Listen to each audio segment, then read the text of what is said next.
Good evening, everybody. It's lovely to see you all. Are you ready? It's quite exciting. We're at the end of our book, aren't we? So on Monday and Wednesday, we read parts of our new book, The Blue Beyond. It's been so good and so exciting.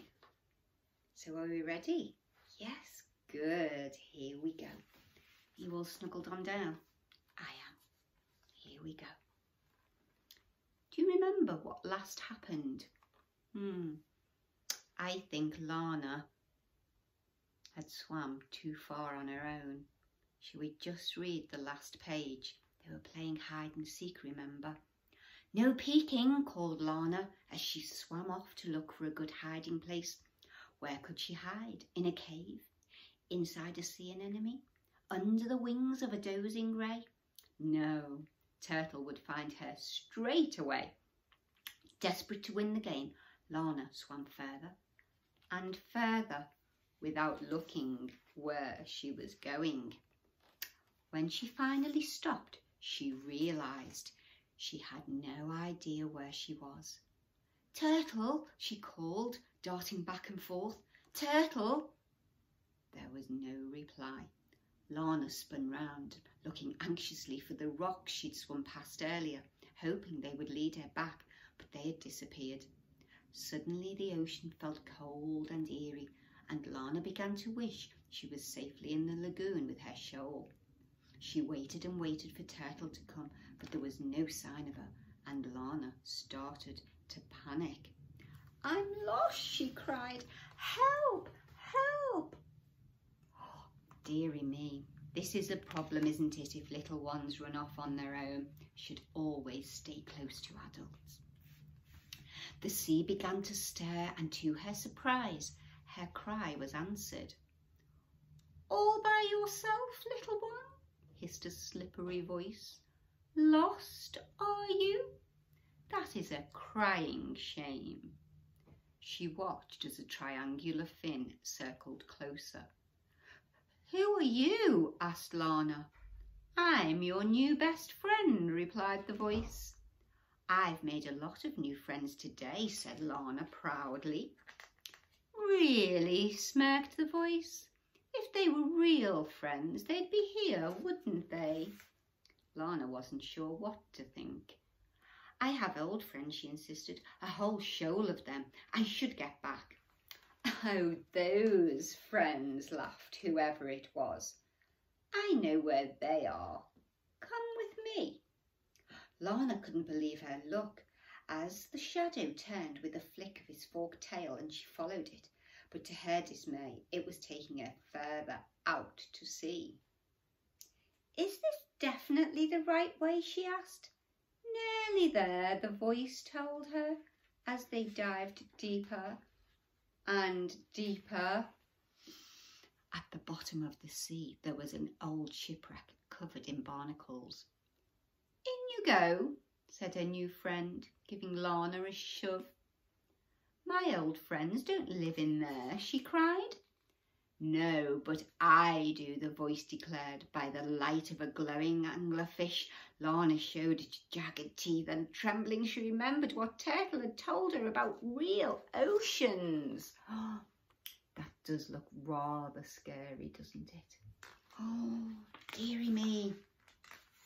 Oh, dearie me. Oh, you see, I think she's rather afraid now, don't you? "Shark!" she gasped as she tried to dodge him, but grinning horribly, the shark chased her across the deck and down into the belly of the ship.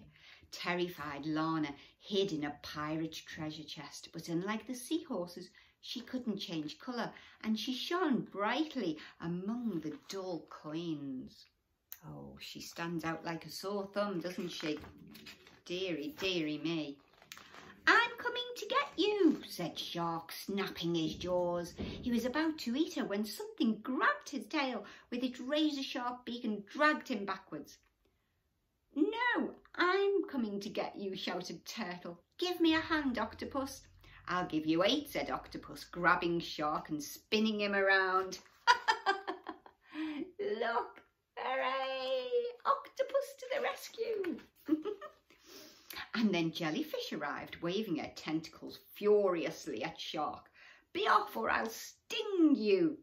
Shark twisted and turned. He was about to sink his teeth into Turtle's tail when Lana heard loud clicks and whistles. It was the dolphins. Seeing Lana and her friends in danger, they cornered Shark and chased him back out to sea. Wow, look. He's swimming fast out of the way, isn't he? He sure is. Oh, that shark. That taught him. Never mess with my friends, announced Turtle, blowing a raspberry. I taught you that, laughed Lana. Thank you for saving me, everyone. You're welcome, said Turtle. We didn't want your first adventure to be your last. The sun was setting.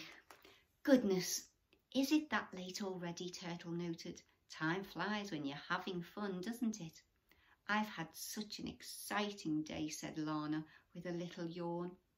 Me too, replied Turtle, but it's nearly bedtime. Shall I take you home?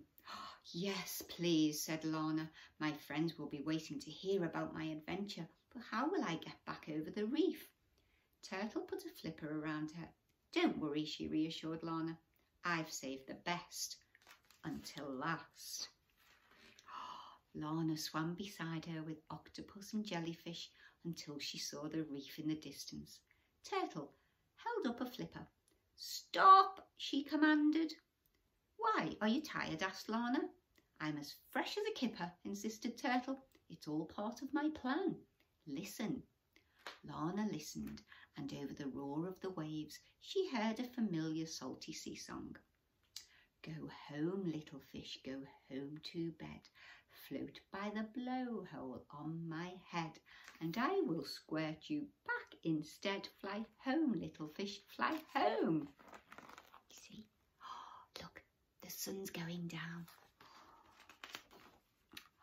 It was the humpbacked whale. Am I dreaming? Asked Lana. No, Turtle laughed. He's definitely real. The whale swam towards Lana with the widest smile she'd ever seen. Turtle guided her over his blowhole. That was the best adventure ever, said Lana. Thank you for making my dream come true, Turtle. And you see, there's the whale. He looks nice and friendly, doesn't he? And Lana with all her friends around her here. Now, you did that all by yourself, Turtle smiled. Never stop dreaming. As Octopus waved farewell and Jellyfish wiped away a tear, the whale blasted a great fountain of water out of his blowhole. It carried Lana up to the stars and dropped her with a soft splash back into the lagoon. Goodbye, greatest little explorer, murmured Turtle. Sweet dreams. There he is. You ready to see? You ready to see? And whoosh! Over the coral reef he goes into the lagoon.